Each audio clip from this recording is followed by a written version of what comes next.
നമസ്കാരം. സ്പോട്ട് ലൈവിലേക്ക് സ്വാഗതം. ഈ പകൽ കേരളം ഞെട്ടലോടെ വാർത്ത കേട്ട നിരവധി വാർത്തകളുണ്ട്. ഇതിൽ കൊച്ചി കളമശ്ശേരിയിൽ വീട്ടമ്മയെ കൊലപ്പെടുത്തിയ കേസിൽ പ്രതികൾ പിടിയിലായിരിക്കുന്നു.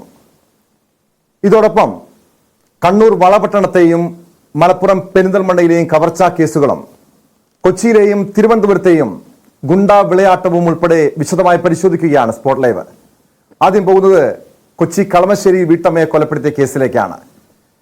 പെരുമ്പാവൂർ സ്വദേശിനി ജെയ്സി എബ്രഹാമിനെ ഡംബൽ കൊണ്ട് തലക്കടിച്ച് ക്രൂരമായി കൊലപ്പെടുത്തിയ കേസിൽ പ്രതികൾ പിടിയിലായിരിക്കുന്നു. കൊല്ലപ്പെട്ട ജെയ്സി എബ്രഹാമിന്റെ സുഹൃത്തുക്കളായ ഗിരീഷ് ബാബുവും ഖദീജയുമാണ് പിടിയിലായിരിക്കുന്നത്. സ്വർണവും പണവും കവരാനായിരുന്നു ആസൂത്രിതമായ കൊലപാതകമെന്നാണ് പോലീസിന്റെ കണ്ടെത്തൽ. ഹെൽമറ്റ് ധരിച്ച് അപ്പാർട്ട്മെന്റിലെത്തിയ യുവാവിനെ കേന്ദ്രീകരിച്ചും കൊല്ലപ്പെട്ട ജെയ്സിയുടെ ഫോൺ കോളുകൾ കേന്ദ്രീകരിച്ചും പോലീസ് നടത്തിയ അന്വേഷണമാണ് പ്രതികളിലേക്ക് എത്തിയത്. ജെയ്സിക്കൊപ്പം മദ്യപിച്ച പ്രതി ഗിരീഷ് ബാബു ഡംബൽ കൊണ്ട് അവരെ തലക്കടിച്ച് കൊലപ്പെടുത്തുകയായിരുന്നു.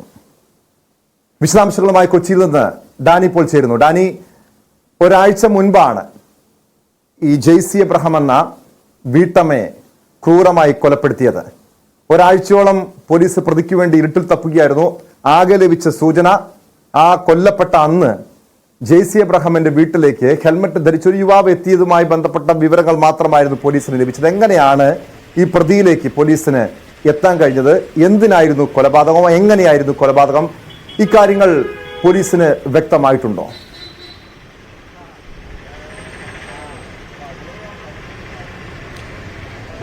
ടോം, ഇതില് കൊലപാതകം നടന്നു. അതിൽ ആദ്യം ഒരു സ്ത്രീ അവിടെ മുറിക്കകത്ത് അവരെ വാതിൽ തുറക്കാതിരുന്നതിനെ തുടർന്ന് അവരുടെ മകൾ പോലീസിനെ ബന്ധപ്പെടുത്തുന്നതിനനുസരിച്ചാണ് പോലീസ് ഇവിടെ അന്വേഷണത്തിന് ചെല്ലുന്നത്. പോലീസ് വാതിൽ പുറത്തുനിന്ന് പൂട്ടിയതിനാൽ ചവിട്ടി തുറന്ന് അകത്ത് കയറുന്നൊരവസ്ഥ. അവിടെ ബാത്റൂമിൽ ഒരു സ്ത്രീ തലയ്ക്ക് പരിക്കേറ്റ് കിടക്കുന്ന രീതിയിലായിരുന്നു ആദ്യം ഈ സംഭവം ഉണ്ടാകുന്നത്.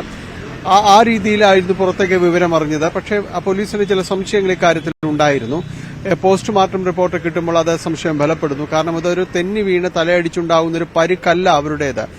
കൃത്യമായി ആ തലയ്ക്ക് മാരകമായ രീതിയിൽ ക്ഷതമേൽപ്പിച്ചിട്ടുണ്ട് എന്ന് പോലീസിന് ബോധ്യമാകുന്നു. തുടർന്ന് പോലീസ് അന്വേഷണങ്ങൾ നടത്തുന്നു. പോലീസ് കൃത്യമായി ഇതിൽ ആളുകളിലേക്ക് എത്തുന്നത് ഒരാഴ്ചയോളം നീണ്ട നിരീക്ഷണത്തിനൊടുവിലാണ്. ആരും തന്നെയും അവരുടെ സൌഹൃദ വലയത്തിൽപ്പെട്ട ആരും തന്നെയും അതിൽ നിന്ന് പുറത്തായിരുന്നില്ല എന്നതാണ്. പോലീസ് ഇവരുടെ അന്വേഷണത്തിൽ ഇവരുടെ മൊബൈൽ ഫോണുകൾ നഷ്ടമായിട്ടുണ്ട്, ഇവരുടെ കൈകളിലെ വളകൾ അത് നഷ്ടമായിട്ടുണ്ട് എന്ന് പോലീസിന് ബോധ്യപ്പെട്ടു. അപ്പോൾ ഇക്കാര്യത്തിൽ കൃത്യമായ രീതിയിൽ ആരോ ഇതിന് പിറകിൽ പ്രവർത്തിച്ചിട്ടുണ്ട്, കൃത്യമായ ഗൂഢാലോചന ഇക്കാര്യത്തിൽ നടന്നിട്ടുണ്ട് എന്ന പോലീസിന് അന്വേഷണ സംഘത്തിന് ബോധ്യപ്പെടുകയും ചെയ്തിരുന്നു. തുടർന്ന് സിസിടിവി ദൃശ്യങ്ങളടക്കം പരിശോധിക്കുമ്പോൾ കാര്യമായ വിവരങ്ങൾ പോലീസിന് ലഭിച്ചില്ല. തൊട്ടടുത്ത വീട്ടിലെ സിസിടിവി ദൃശ്യങ്ങളിൽ പതിഞ്ഞത് ഒരാൾ ഈ സമയത്ത്, സംശയം തോന്നുന്ന ഈ ഒരു സമയത്ത് ഹെൽമറ്റ് ധരിച്ച് അവിടേക്ക് നടന്നു പോകുന്നു എന്നതാണ്. അതിൽ തന്നെ ഒരു അസ്വാഭാവികത ഉണ്ടായിരുന്നു. കാരണം ഹെൽമറ്റ് സാധാരണ ഇരുചക്രവാഹനങ്ങൾ അതിന്റെ ഒരു ഡ്രൈവ് കഴിയുമ്പോൾ അത് ഊരിപ്പിടിച്ച് കയ്യിൽ വെച്ചാണ് പലപ്പോഴും നടക്കുക, അതിൽ സൂക്ഷിക്കുന്നു. പക്ഷെ അവിടേക്ക് ബൈക്ക് വന്നതിന്റേതായ ഒരു ലക്ഷണങ്ങളൊന്നും തന്നെയില്ല. തൊട്ടടുത്തും അപ്പാർട്ട്മെന്റുകളുണ്ട്, ഇവിടേക്ക് ബൈക്ക് വന്നതിന്റെ ലക്ഷണങ്ങളൊന്നുമില്ല. അപ്പോൾ ഇതാരാണ് എന്നത് സംബന്ധിച്ചുള്ള ഒരു അന്വേഷണത്തിലേക്ക് കടന്നു പോവുകയും ചെയ്യുന്നുണ്ട്. ഇതിനെ തുടർന്നാണ് പോലീസിനെ ഇയാളെക്കുറിച്ച് ഇവർക്ക് റിയൽ എസ്റ്റേറ്റ് സംബന്ധമായ ചില ഇടപാടുകളും കാര്യങ്ങളും എല്ലാം ഉണ്ടായിരുന്നു, പണം സംബന്ധിയായ കാര്യങ്ങളുണ്ടായിരുന്നു, ഇവർക്ക് നിരവധിയായ സൌഹൃദങ്ങൾ ഉണ്ടായിരുന്നു, പലരും ഇവിടെ വന്നു പോകുന്നതായിട്ട് പരിസരവാസികൾ പറയുന്നു. അപ്പോൾ പലരെക്കുറിച്ചും സംശയങ്ങളുണ്ടായിരുന്നു. അപ്പോൾ ഇവരിലേക്ക് ഈ അന്വേഷണം ചുരുങ്ങുന്നത് ഇവരിലേക്ക് വന്ന ഫോൺ കോളുകൾ, സമീപകാലത്ത് വന്ന ഫോൺ കോളുകൾ ശേഖരിച്ചാണ്. തൊട്ട് ആ ദിവസങ്ങളിലൊന്നും ഇവർ വിളിച്ചിരുന്നില്ല എങ്കിൽ കൂടിയും ഇവർ കൃത്യമായി പോലീസിനെ ഇയാളിലേക്ക് എത്താനായിട്ട് സാധിച്ചിരുന്നു. അതിനെ തുടർന്ന് ഇയാളിൽ ഒരാഴ്ചയോളം നീണ്ട നിരീക്ഷണത്തിനൊടുവിലാണ് ഇന്നലെ ഇവരോട് പോലീസ് സ്റ്റേഷനിലേക്ക് എത്താനായിട്ട് ആവശ്യപ്പെട്ടത്.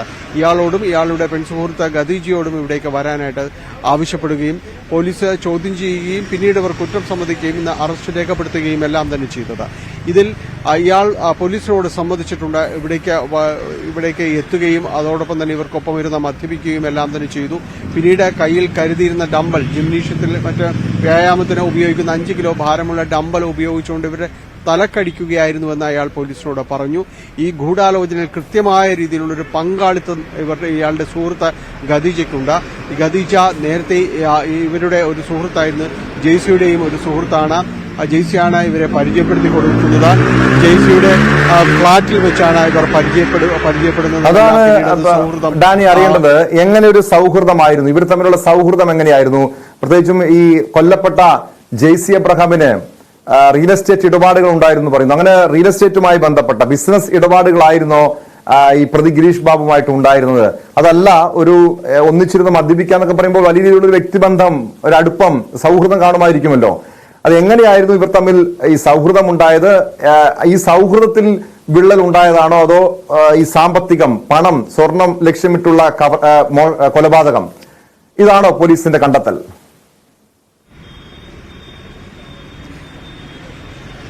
പണത്തിനു വേണ്ടി തന്നെയായിരുന്നു ഈ കൊലപാതകവും കവർച്ചയും എല്ലാം നടത്തിയതെന്ന് പ്രതി സമ്മതിച്ചിട്ടുണ്ട്. അതിനൊരു കാരണം, ഇയാള് MCA ബിരുദാനന്തര ബിരുദധാരിയാണ്. ഇയാൾക്ക് ജോലിയുണ്ട്. ഇൻഫോ പാർക്കിൽ ഇയാൾ ജോലി ചെയ്യുന്നു. ഇയാൾക്ക് സാമാന്യം ജീവിക്കാവുന്ന ഒരു ചുറ്റുപാടുകളും കാര്യങ്ങളുമുണ്ട്. പക്ഷെ അതിനപ്പുറം ഇയാൾക്ക് കടബാധ്യതകളുണ്ട്, കടം വരുത്തി വെച്ചിട്ടുണ്ട്. അപ്പോൾ അതിൽ ഒരു സഹായിക്കാനായിട്ട് അത് കടബാധ്യത വീട്ടുന്നതിന് എന്ത് ചെയ്യാമെന്ന് പല വഴികളും ആലോചിച്ചു. അതിനൊടുവിലാണ് ഇവരുടെ ശ്രദ്ധ തിരിയുന്നത്. ഖദീജയുടെയും അതോടൊപ്പം തന്നെ ഈ ഗിരീഷ് ബാബുവിന്റെ ശ്രദ്ധ ജെയ്സിയിലേക്ക് തിരിയുന്നത്. ജെയ്സിക്ക് ധാരാളം പണം റിയൽ എസ്റ്റേറ്റ് ഇടപാടിലൂടെയും ഒക്കെ എല്ലാം തന്നെ സമ്പാദിച്ചതായാണ് അവർക്കുള്ളൊരു വിവരം. സ്വർണ്ണാഭരണങ്ങൾ അവർക്കുണ്ടായിരുന്നു എന്നതടക്കമുള്ള വിവരങ്ങൾ അവർക്കുണ്ടായിരുന്നു. അപ്പോൾ അത് അപഹരിക്കുക, കടം വീട്ടുക, സുഖമായി ജീവിക്കുക എന്നതെല്ലാമായിരുന്നു അവർ പ്രാഥമികമായിട്ടും ആലോചിച്ചിരുന്നത്. ആ രീതിയിലുള്ള ഒരു പ്ലാനിംഗ് ആയിരുന്നു അവർ നടത്തിയിരുന്നത്. ഇതിൽ പോലീസ് പറയുന്നത്, കൃത്യം ചെയ്തു കഴിഞ്ഞാൽ ഈ ഡംബൽസ് എവിടെ കൊണ്ട് നമ്മൾ ഉപേക്ഷിക്കണം എന്നതിനെ കുറിച്ച് പോലും ഇവർക്ക് ധാരണയുണ്ടായിരുന്നു. ഇന്ന് നമ്മൾ ഈ പള്ളിലാങ്കര സ്ഥലത്തേക്ക് എത്തുമ്പോൾ അവിടെ ഒരു ആളൊഴിഞ്ഞ പ്രദേശത്ത് ഒരു ചെരുവ് പോലുള്ള ഇവിടേക്ക് കടമ്പ്രയാറിന്റെ തീരത്തേക്ക് അവിടെ കൃത്യമായിട്ട് അവിടെ കൊണ്ട് ഉപേക്ഷിക്കുകയായിരുന്നു. അത് അവിടെയൊന്നും ആരും തന്നെ അന്വേഷിച്ച് വരികയാനോ മറ്റ് CCTVകളോ കാര്യങ്ങളോ ഒന്നും തന്നെ ഇല്ലാത്ത പ്രദേശം വളരെ കൃത്യമായി അവർ കണ്ടെത്തുകയും അവിടെ കൊണ്ട് ഇത് ഉപേക്ഷിക്കുകയും എല്ലാമാണ് ചെയ്തത്. അതുകൊണ്ട് ഇക്കാര്യത്തിൽ ഖദീജയുടെ ഒരു പങ്കാളിത്തം നിഷേധിക്കാനായിട്ട് കഴിയുന്നുമില്ല. അവരിതിലെല്ലാം തന്നെ തുടക്കം മുതൽ തന്നെ പങ്കാളിയായിരുന്നു. ഒപ്പം പോലീസിനെ ആദ്യഘട്ടത്തിൽ കുഴപ്പിച്ചിരുന്ന ഒരു കാര്യം, ഇവർ ടോം ചോദിച്ചതുപോലെ ഇത് എന്ത് സൗഹൃദമാണ്, ഏത് രീതിയിലുള്ളതാണ് എന്നതെല്ലാം തന്നെ പോലീസിനെയും തന്നെ ആലോചിച്ചിരുന്നു. പോലീസ് ഇതുമായി ബന്ധപ്പെട്ട് നടത്തിയ അന്വേഷണത്തിൽ മനസ്സിലാക്കുന്നത് ഈ ജെയ്സിക്ക് നിരവധി പേരുമായിട്ട് ഒരു സൗഹൃദവും കാര്യങ്ങളും എല്ലാം തന്നെ ഉണ്ടായിരുന്നുവെന്നാണ്. അവർ ഈ സമൂഹ മാധ്യമങ്ങളിലടക്കം അവർ സജീവമായിരുന്നു. ചില സമൂഹ മാധ്യമങ്ങളടക്കം അവർ സജീവമായിരുന്നു. അവർ അതുവഴിയല്ല സൗഹൃദങ്ങളുണ്ടായിരുന്നു. പലരും ഈ സൗഹൃദത്തിന്റെ ഭാഗമായിട്ട് ഇവരെ എത്തുന്നതെല്ലാം തന്നെ പതിവായിരുന്നു എന്നെല്ലാം തന്നെ ആ പരിസരത്തുള്ളവർ പറയുന്നുണ്ട്. അപ്പോൾ അത്തരം ഒരു കാര്യങ്ങളിലേക്ക്, അത്തരം വലിയ അടുപ്പമുള്ള രീതിയിലേക്കെല്ലാമായിരുന്നു ഇവർ ഇടപെട്ടിരുന്നത്. അതുകൊണ്ടാണ് ഒപ്പം ഇരുന്ന് മദ്യപിക്കുക എന്നതടക്കമുള്ള കാര്യങ്ങൾ പോലും ഉണ്ടായിരുന്നതായി പോലീസ് പറയുകയും ചെയ്യുന്നത്. എന്തായാലും ഇപ്പോൾ ഇത് അന്വേഷണം എത്തി നിൽക്കുന്നതിൽ കൂടുതൽ പേരില്ല എന്ന നിഗമനത്തിൽ തന്നെയാണ് പോലീസ് എത്തി നിൽക്കുന്നത്. ഇവർ രണ്ടുപേരും കൂടി ആസൂത്രണം ചെയ്ത് നടപ്പാക്കിയതാണ് എന്നത് പോലീസിന് മനസ്സിലാകുകയും ചെയ്തിട്ടുണ്ട്. അതിന്റെ ഭാഗമായിട്ടാണ് അറസ്റ്റ്, മറ്റ് നടപടികൾ ഉണ്ടായത്. ഇന്ന് വൈദ്യപരിശോധനയ്ക്ക് ശേഷം ഇവരെ ഇന്ന് കോടതിയിൽ ഹാജരാക്കുകയും ചെയ്യുന്നു. ഒപ്പം ഇന്ന് സിറ്റി പോലീസ് കമ്മീഷണർ വിമലാദിത്യയുടെ വാർത്താ സമ്മേളനം ഇത് സംബന്ധിച്ചുണ്ട്. ഇതിൽ കൃത്യമായ കാര്യങ്ങൾ അദ്ദേഹം വിശദീകരിക്കും. എന്താണ് ഇത് സംബന്ധിയായ കാര്യങ്ങൾ നടന്നിട്ടുള്ളത്? തീർച്ചയായും, കാരണം ഒരുപക്ഷെ കമ്മീഷണറുടെ വാർത്താ സമ്മേളനത്തിന് ഇതുമായി ബന്ധപ്പെട്ട ഈ ജെയ്സി കൊലപാതകവുമായി ബന്ധപ്പെട്ട കൂടുതൽ വിവരങ്ങൾ ലഭ്യമാകുമെന്ന് തന്നെ പ്രതീക്ഷിക്കാം. പക്ഷേ ഡാനി, ഈ കൊലയാളി ഗിരീഷ് ബാബുവിന്റെ ഒരു പശ്ചാത്തലം പരിശോധിക്കേണ്ടതില്ല. കാരണം ഇങ്ങനെ അതിവിദഗ്ധമായി ഒരാഴ്ചയോളം പോലീസിനെ കുഴപ്പിച്ചൊരു കേസ്, പ്രതിയിലേക്ക് എത്താൻ പോലീസ് ഏറെ പണിപ്പെടേണ്ടി വന്നു. ഒരു ക്രിമിനൽ പശ്ചാത്തലമുള്ള വ്യക്തിയാണോ? ഇതിനു മുൻപ് ഏതെങ്കിലും ഒരു കവർച്ചയോ കൊലപാതകമോ മറ്റോ നടത്തിയിട്ടുള്ള ഒരു പ്രതിയാണോ ഈ കൊലയാളി സംഘത്തിൽപ്പെട്ട ഗിരീഷ് ബാബു?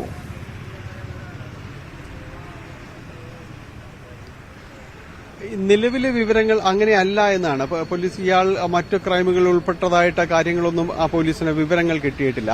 കഴിഞ്ഞ കുറെ അധികം നാളുകളായിട്ട് ഈ ജെയ്സി എബ്രഹാമായിട്ട് ഇവർക്ക് പരിചയമുണ്ടായിരുന്നു. ജെയ്സി പല ഫ്ളാറ്റുകൾ കേന്ദ്രീകരിച്ച് അത് വാടകയ്ക്കെടുക്കുകയും സുഹൃത്തുക്കൾക്ക് വാടകയ്ക്ക് കൊടുക്കുകയും അങ്ങനെയുള്ള പല പരിപാടികളും അവർക്കുണ്ടായിരുന്നു. അപ്പോൾ അവര് ഇവരുമായിട്ട് ഏതൊക്കെയോ ഘട്ടത്തിൽ അവർക്ക് ബന്ധപ്പെടുന്നു, പിന്നീട് ആ സൗഹൃദം തുടരുകയും ചെയ്യുന്നു. അപ്പോൾ ഇത് കവർച്ചയ്ക്ക് വേണ്ടി തന്നെയാണ് ചെയ്തതെന്ന് തന്നെയാണ് പോലീസ് പറയുന്നത്. പക്ഷേ അതിനുള്ളൊരു പ്ലാനിംഗ് പോലീസിനെ അമ്പരപ്പിക്കുന്നുണ്ട്. ടോം സംശയിക്കുന്നത് പോലെ, ടോം സൂചിപ്പിച്ചതുപോലെ ഇതിൽ ഇത്രമാത്രം കൃത്യമായി ആസൂത്രണം ചെയ്തുകൊണ്ട് അവർക്ക് മുന്നോട്ട് പോകാൻ എങ്ങനെ സാധിച്ചു എന്നുള്ളത് വളരെ തുടക്കത്തിൽ ഒരു സംശയവുമില്ലാതെ ഒന്ന് ഓർത്തു നോക്കുക. കാരണം വാതിൽ പുറത്തുനിന്ന് പൂട്ടിയവർ ഇയാൾ കടന്നു കളയുകയായിരുന്നു. കൊലപാതകം നടത്തിയ ശേഷം ഇതിനകത്തേക്ക് ഒറ്റ നോട്ടത്തിൽ വീടിനകത്ത് ഇവർ തലയടിച്ച് വീണു എന്നതാണ് ബോധ്യപ്പെടുക. അങ്ങനെ ഒരു മരണം നടന്നു എന്ന വിവരം മാത്രമേ തൊട്ട് സമീപവാസികൾക്കും ഉണ്ടായിരുന്നുള്ളൂ. കാരണം ബാത്റൂമിൽ തലയടിച്ച് വീഴുന്ന രീതിയിലായിരുന്നു ഇയാളത് ചെയ്തിരുന്നത്. ഒപ്പം താക്കോല് സ്പെയർ കീ എടുത്തുകൊണ്ട് പുറത്തുനിന്ന് വാതിൽ പൂട്ടി ഇയാൾ കടന്നു കളയുകയും ചെയ്തു. അപ്പോൾ സ്വാഭാവികമായും വാതിൽ പൊളിച്ച് അകത്ത് കടക്കേണ്ട കാര്യങ്ങളെല്ലാം തന്നെ ഇവർക്ക് വരികയും ചെയ്തു, പോലീസിനടക്കം വരികയും ചെയ്തു. അപ്പോൾ തുടക്കത്തിൽ അങ്ങനെ ഒരു ആശയക്കുഴപ്പം ഉണ്ടാക്കാനെല്ലാം ഇയാൾക്ക് സാധിച്ചു.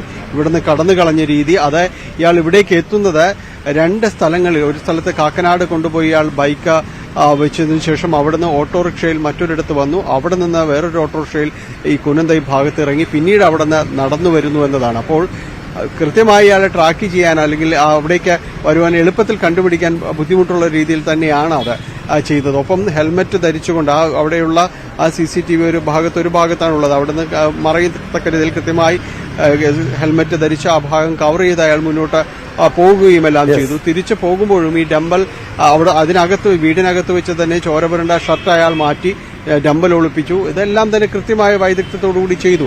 അതാണ് പോലീസിന് ഇയാളുടെ ഒരു ട്രാക്ക് കൃത്യമായി നോക്കേണ്ടതുണ്ട് എന്നതടക്കമുള്ള കാര്യങ്ങൾ സൂചിപ്പിക്കുന്ന പോലെ അതിവിദഗ്ധമായി നടത്തിയ കൊലപാതകം, ആസൂത്രിതമായി നടത്തിയ കൊലപാതകം, ഈ തെളിവ് നശിപ്പിക്കുന്നതിലടക്കം പ്രതി അതീവ സൂക്ഷ്മതയോടെയാണ് ഈ തെളിവുകൾ നശിപ്പിച്ചതെന്ന് വരെയാണ് പോലീസിന്റെ കണ്ടെത്തൽ. സ്പോട്ട് ലൈവിന്